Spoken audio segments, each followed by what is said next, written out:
Hi. Good afternoon sa inyong lahat. Mega love shoutout at ito na, natapos ko na ang pagbabalat ng ating bawang. Tapos na ha. Grabe, inabot din tayo ng ilang oras.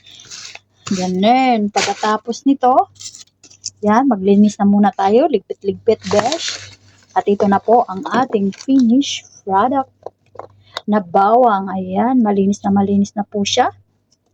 Ang kailangan na naman natin gagawin ngayon ay hugasan ang mga ito. Ganon. Hugasan. Huwag kalimutan natin hugasan bago hiwain. Ops, tika muna bago tayo aalis para maghugas nito. Huwag niyo pong kalimutang mag-like at mag-subscribe po dito sa ating channel. Ganon. Para ma-update po kayo sa mga updating videos po natin. At gamit ang ating ziplock. May ziplock ako dito. Kailangan po nating magtira ng konti pang sahog sa ating nilulutong ulam. Ayan. Para di na tayo mahirapang magbalat-balat pa ng ating bawang. So, ilagay na natin sa ating ziplock. Ayan.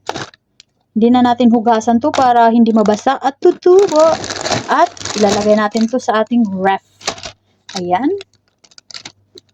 Ziplock mo lang at ilagay natin sa ating ref yan.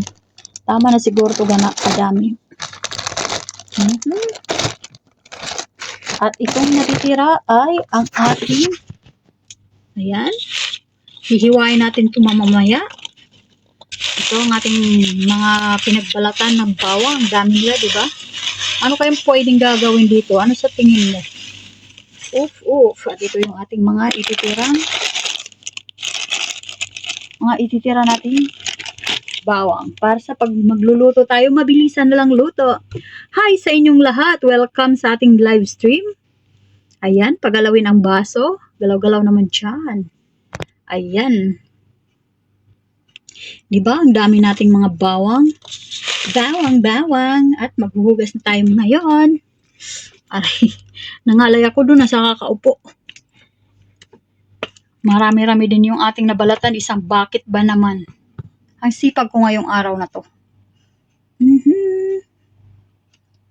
Ayan, sa mga lahat po nang nanonood sa atin, kindly like and subscribe po. Thank you very much. Ayan, tara. Maghugas muna tayo ng ating sangkalan at bawang. Diyan na muna kayo at sisimulan na natin hiwain ito maya-maya. Diyan na muna kayo ha. Maghugas muna ako. Bye!